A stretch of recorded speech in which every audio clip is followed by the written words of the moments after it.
సరస్వతి ఆకు సింటిల అసియేటక అంబెల్లిఫెరె కుటుంబానికి చెందిన ఒక ఔషధ మొక్క.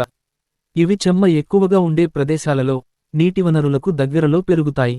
సరస్వతి ఆకును మండూకపర్ణి యని, సెంటెల్లా, సింటిల యని వ్యవహరిస్తారు. సంబరేణు అను వేరొక మొక్క ఇలాంటి కలిగియుంటాయి. దీనిని బ్రహ్మి యని, బకోపా, బాకోపా యని వ్యవహరిస్తారు. లక్షణాలు: కనుపుల వద్ద అబ్బురపు వేళ్లున్న సాగిలపడి పెరిగే బహువార్షిక గుల్మము. మూత్రపిండాకారంలో గాని, ఇంచుమించు గుండ్రంగా గాని ఉన్న దూరస్థ దంతపుటంచుతో ఉన్న సరళ పత్రాలు. ఇవి పొడవైన కాడలు కలిగి ఉంటాయి. గ్రీవస్థ గుచ్చాలలో ఏర్పడిన ఎరుపు రంగుతో కూడిన తెల్లని పుష్పాలు. ఇవి 4 నుండి 5 ఒకే కాడపై ఉంటాయి. గట్లుగాడులు గల క్రీమోకార్ప్ ఫలం. వైద్యంలో ఉపయోగాలు: ఈ మొక్కను ఉపయోగించి బ్రాహ్మీ మాత్రలు, బ్రాహ్మీ ఘృతము, సరస్వతారిష్టము, బ్రాహ్మరసాయనము, బ్రాహ్మీ తైలము మొదలగు ఆయుర్వేద ఔషధాలు తయారు చేస్తారు. ఇవి నరాలకు బలాన్ని కలుగజేసి జ్ఞాపకశక్తిని పెంపొందిస్తుంది. ఉన్మాదము, అపస్మారము మొదలగు మానసిక వ్యాధులలో ప్రయోజనకారి. జ్ఞాపక శక్తిని పెంచడంలో ప్రధానంగా ఉపయోగపడుతుంది. విషయ గ్రహణం, విషయ ధారణ శక్తులను ద్విగుణీకృతం చేస్తుంది. 1 కప్పు పాలతో చెంచా సరస్వతి ఆకుల చూర్ణాన్ని కలిపి రోజూ 2 పూటలా తాగాలి.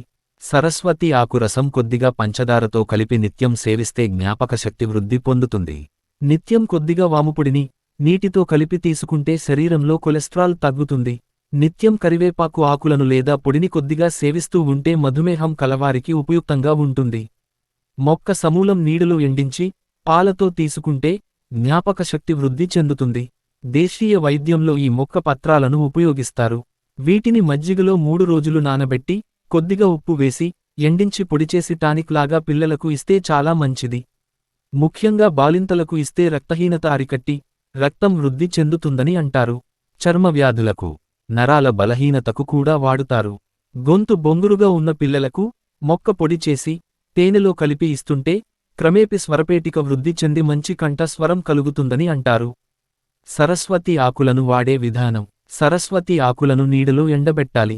5 బాదం పప్పులు, 2 మిరియాలు, వేడినీరు పోసి ఈ ఆకులను మెత్తగా రుబ్బాలి. తరువాత దానిని పలుచని వస్త్రంతో వడకట్టి, తగినంత తేనె కలిపి 40 రోజులపాటు రోజు ఉదయం తీసుకుంటే జ్ఞాపక శక్తి పెరుగుతుంది.